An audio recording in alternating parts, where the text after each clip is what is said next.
so this is the last video of the week, and it's one that I meant to do a few days ago, but the reason I didn't, I wanted to do something. I wanted to watch an anime series before I commented on it.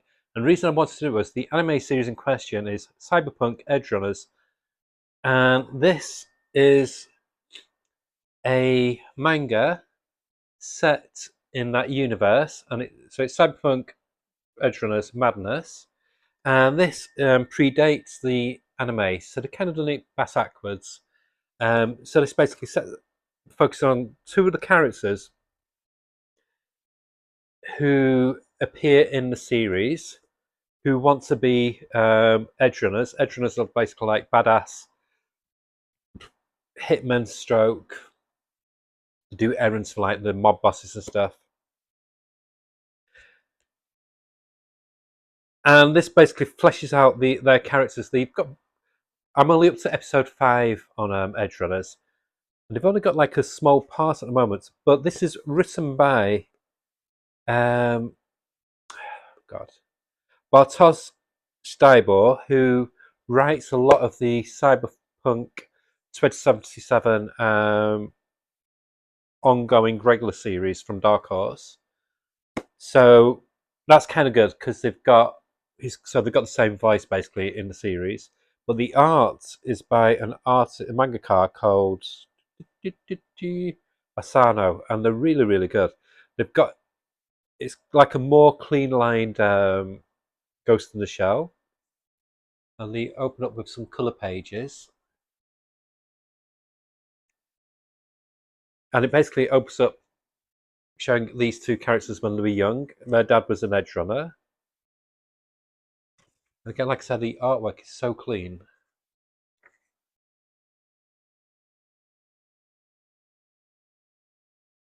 Yeah, so these are the two characters here.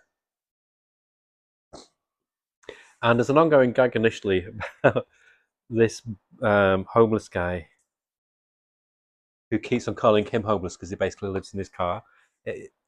Initially, the story, I didn't know how this story was going to go, because initially it felt more like a farce, like a futuristic farce, but then the mood shifts. It's fun, it's very frenetic. It does leap about in time quite a bit as well. And the art is really good. It's a solid, it's quite a chunky book. There's 234 story pages in it. But she's like, out of the two, she's like the biggest badass out of the two. She's just this little girl, well, teenager. And he's just a clumsy fuck, basically. It doesn't shy away from violence, as you can see, but it does it in such a frenetic, fun, fast way.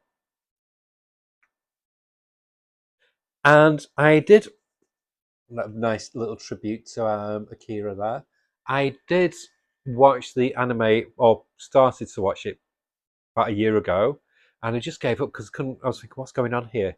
So watching it again fresh after reading this is the way to do it. This like basically just fleshes out the world a bit, and you get used to the rhythm of the anime then through reading this.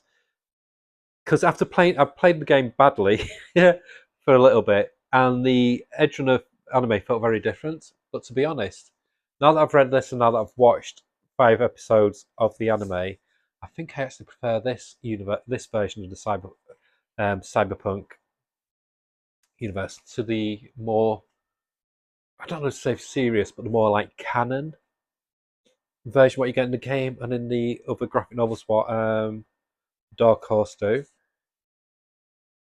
But I really do love the artwork. Like there's these two Edgerunners here, basically like the two hitmen from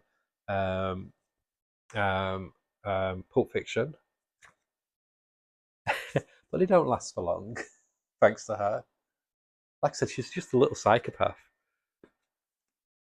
So if you like comics or manga with ultra violence, it's got that in spades. And like initially, it felt a bit jarring with the storyline, but after about the first chapter, I'd say, first 15, 20 pages, it soon seems to find its rhythm. And I think it was basically, it felt like it was the writer himself, because he was used to the other cyberpunk stories. I think he was trying to find his tone for this, because It is a slightly different beast, and they're meant to take this. So they basically meant to take this cargo um, to prove that they can be edge runners. But the cargo's this human being in brackets here, who may not be all he seems to be. And again, the artwork's just wonderful. I love the artwork. So again, it opens up more complications for them than it does solve problems. And so they end up being this very disparate and unnatural team. And like I said, he's got a really interesting storyline. They do these like little mini side stories explaining what's gone on 10 minutes earlier, what the other characters weren't aware of. So that's... I'm sorry, I've just cut my fringe, so I'm like really conscious of it because I couldn't see before. And it's just the story beats are just really good. I do like how they jump about. Like I said, they do a story and then go and 10 minutes earlier, so they kind of show the things that you didn't see on screen, as it were. And I like that. Again, I guess it's very much like how Tarantino did a lot of his earlier films. The artwork is just so clean. I'm trying to just sell it to you without trying to give too much of the story away. I mean, the main thing you need to know that it becomes like this odd, not an odd couple, but like this weird kind of like buddy comedy action with cyberpunk overtones. Oh yeah, and they end up kind of adopting this little dog as well. And there's frantic action all the way through. Like I said, even though it's quite a chunky book, like I said, there's nearly 250 pages. It flows so quickly. You end up just really loving the pace of it and the craziness of it. And there's a lot of crazy in it.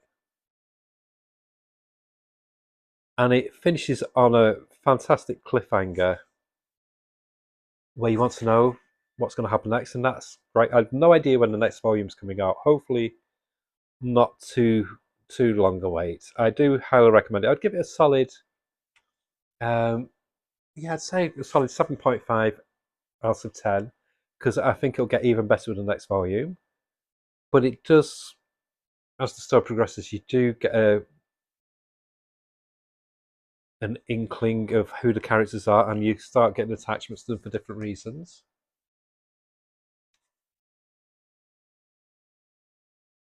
And I do like how this, like I said, I've only played Cyberpunk, and that's the back cover, and that's the front, it's the spine. I do like how Cyberpunk have kind of expanded their universe with the world of comics, and they've also done like an art book and a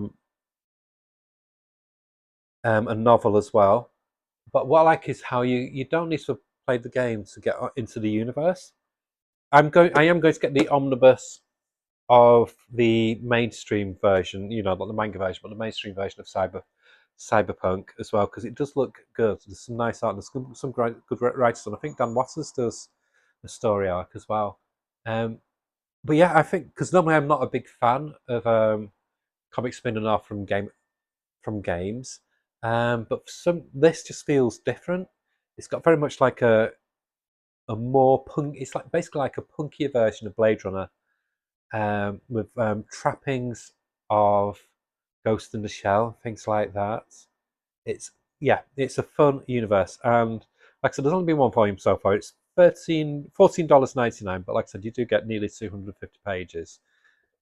It's fun. It's a really good read. Yeah, I do recommend this, even to people who don't like manga, which is what I try to do with all the manga books I recommend.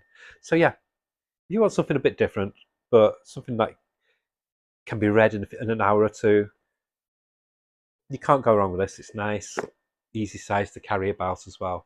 So, I've not got my clicker. So, hope you enjoyed that, and bye.